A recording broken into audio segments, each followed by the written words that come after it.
Je suis habitant de Villeneuve-le-Roi depuis 1965. J'ai pu voir l'évolution d'Orly.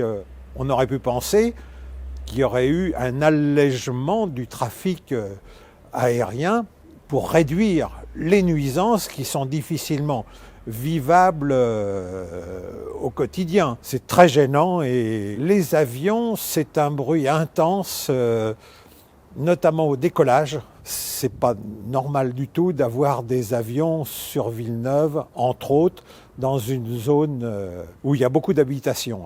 En Europe, il n'y a pas aéroport plus enclavé dans le tissu urbain. Même pire que ça, c'est un aéroport qui a été construit sur la ville. Là, on sait l'impact sanitaire sur les populations. Il a été établi par l'OMS, l'Organisation mondiale de la santé. Et donc, en soutien avec Bruit-Parif, nous avons pu établir une cartographie de ce bruit. Et on voit que lorsqu'on se trouve sur la trajectoire de l'aéroport d'Orly, eh bien, on a jusqu'à 42 mois de vie en bonne santé perdue.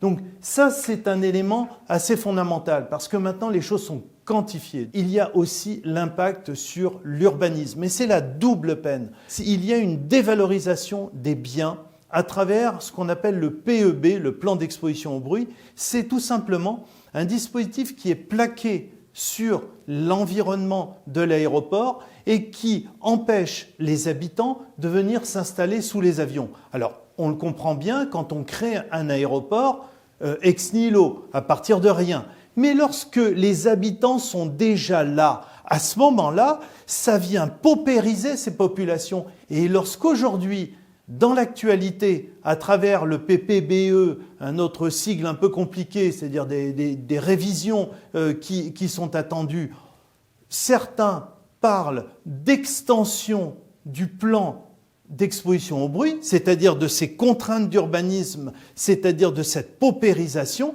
eh bien n'allez pas chercher plus loin. Le nombre des communes qui sont les plus pauvres dans le Val-de-Marne sont précisément toutes celles qui se trouvent sous la trajectoire des avions. Donc on voit bien à quel point, non content de générer un impact sur la santé, cet aéroport paupérise ses abords pour un intérêt que les habitants qui résident autour, à ce jour, n'ont pas. Notre association, notre réseau, travaille sur l'ensemble du sud francilien.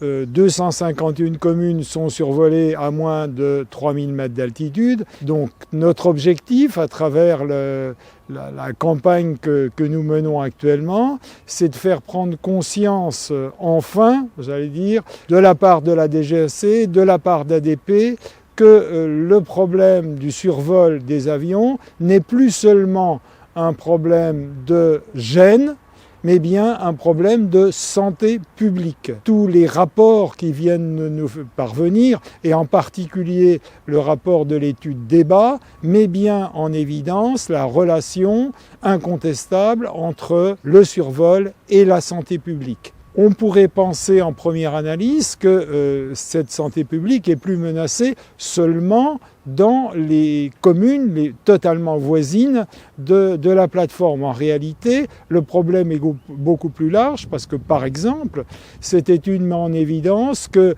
lorsque on a un décalage de bruit entre le bruit de fond et le bruit généré par l'avion de 10 décibels, eh ben on a quand même un effet non négligeable sur la santé des gens. Ça concerne quand même 1 962 000 habitants. Bien entendu, nous sommes parfaitement conscients que ça doit se faire en tenant compte de l'économie que représente l'activité aérienne, mais en même temps, il faut absolument que le secteur aérien prenne en considération que des évolutions ne peuvent se faire qu'en accord, un accord retrouvé, il a été perdu, avec les populations survolées et l'ensemble des maires associatifs qui les représentent. Localement, avoir des populations qui vont mieux sous les avions.